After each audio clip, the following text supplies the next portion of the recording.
ನನ್ನ ಹೆಸರು doctor Prajwal Kumar US ಅಂತ ತಜ್ಞ ವೈದ್ಯಾಧಿಕಾರಿಯಾಗಿ ಸಾರ್ವಜನಿಕ ಆಸ್ಪತ್ರೆ ಹೆಗಡೆ ತಾಲೂಕು ಇಲ್ಲಿ ಕರ್ತವ್ಯ ನಿರ್ವಹಿಸುತ್ತಿರ್ತೀನಿ. ನಮ್ಮಲ್ಲಿ ಕರ್ನಾಟಕ ಸರ್ಕಾರದಿಂದ ಹೊಸದಾಗಿ ಡಾಕ್ಟರ್ ಪುನೀತ್ ರಾಜ್ಕುಮಾರ್ ಹೃದಯ ಜ್ಯೋತಿ ಯೋಜನೆ ಅನ್ನೋ ಒಂದು ಪ್ರೋಗ್ರಾಮ್ ಅನ್ನ ಸ್ಟಾರ್ಟ್ ಮಾಡಿದ್ದಾರೆ. ಸೊ ಯಾವುದೇ ಒಂದು ಪೇಷಂಟ್ಗೆ ನಮ್ಮಲ್ಲಿ ಹಾಸ್ಪಿಟಲ್ಗೆ ಎದೆನೋವು ಅಂತ ಬಂದವ್ರಿಗೆ ಮಯೋಕಾರ್ಡಿಯಲ್ ಇನ್ಫ್ರಾಕ್ಷನ್ ಹಾರ್ಟ್ ಅಟ್ಯಾಕ್ ಆಗಿದ್ದಲ್ಲಿ ಡಾಕ್ಟರ್ ಪುನೀತ್ ರಾಜ್ಕುಮಾರ್ ಹೃದಯ ಜ್ಯೋತಿ ಯೋಜನೆ ವತಿಯಿಂದ ಉಚಿತವಾಗಿ ಈ ಒಂದು ಇಂಜೆಕ್ಷನ್ಗೆ ಆಲ್ಮೋಸ್ಟ್ 36,000ದಿಂದ 40,000 ಆಗುತ್ತೆ. ಅದನ್ನ ಕರ್ನಾಟಕ ಸರ್ಕಾರದಿಂದ ಫ್ರೀಯಾಗಿ ಕೊಟ್ಟಿದ್ದಾರೆ.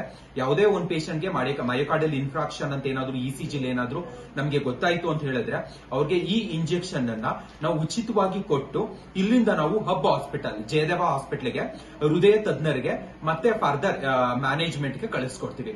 ಸೊ ಎಲ್ಲ ಯಾರ ಹತ್ರನು ಇದ್ರಲ್ಲಿ ₹1 ಆಗ್ಲಿ 1 ಪೈಸನು ಇದನ್ನ ಈಸ್ಕೊಳ್ಳಲ್ಲ. ಇದನ್ನ 36,000ದಿಂದ 40,000 ಆಗುವಂತ ಇಂಜೆಕ್ಷನ್ ಅನ್ನ ನಾವು ಫ್ರೀ ಆಫ್ ಕಾಸ್ಟ್ ಪ್ರತಿಯೊಬ್ಬರಿಗೂ ಕೊಡ್ತೀವಿ.